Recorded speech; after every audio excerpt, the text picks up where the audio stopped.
آپ سن رہے ہیں ناول ام یقین، رائٹر سمیرہ حمید۔ دبیسا نے ابد کا پیچھا کرتی ایک گہری سانس لی۔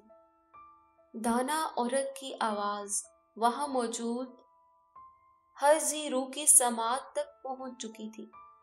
پیٹ پر ہاتھ رکھ کر دوہرا ہوتا دلہا تک چونک کر سیدھا ہو چکا تھا۔ جتنے لوگ اس کے قریب کھڑے تھے، اس کی سہیلیاں، شادی میں شریک دوسری لڑکیاں، عورتیں اور کچھ بچے، 2 بچیاں تو اس کے لباس کے کونوں کے ساتھ کھیل رہی تھی، وہ تک بدک کر پیچھے ہٹی تھی۔ ایک لمحہ لگا اور وہ بھری دنیا میں اکیلی رہ گئی۔ اس نے اپنی دودیا کلائی سے ریشم سرکایا اور اسے اوپر تک سرکاتی چلی گئی۔ وہ ان دھبوں کو دیکھنا چاہتی تھی جو کھڑے کھڑے اسے نامراد بنا گئے تھے۔ وہ چند دن پہلے بھی انہیں دیکھ چکی تھی، لیکن وہ فکر مند نہیں ہوئی تھی۔ وہ تو بھول بھی گئی تھی کہ اس کے جسم پر کہیں کوئی نشان موجود ہیں۔ ایک کے بعد اس نے دوسرے بازو سے ریشم سرکایا۔ سب اسے دیکھ رہے تھے۔ بدبخت، میں تجھے زندہ نہیں چھوڑوں گی۔ میری دبیسا کو تو نے کوڑی کہا۔ کہیں بہت پیچھے سے ماں بھاگتی ہوئی آئی تھی۔ ماں نے اس عورت کے منہ پر ہاتھ کا پنجہ ایسے پھینک کر مارا تھا جیسے اس کی کھال ادھیڑ لیں گی۔ عورت تکلیف سے بلبلا اٹھی، لیکن ماں نے اپنی گرفت ڈھیلی نہیں کی تھی۔ وہ بار بار کہتی جاتی تھی، میں تیرا منہ نوچ لوں گی، میری دبیسا کو کوڑی کہا۔ میرا منہ نوچنے کی بجائے اپنی بدبخت اولاد کا منہ نوچ پاگل عورت، اس پر خدا کی پھٹکار پڑ چکی ہے۔ سانس لیتی دبیسا، دل دھڑکاتی دبیسا، اس نے تکلیف کا ایسا گھونٹ بھرا کہ اس کی روح بلبلا اٹھی۔ خدا کی پھٹکار، وہ زیر لب بڑبڑائی۔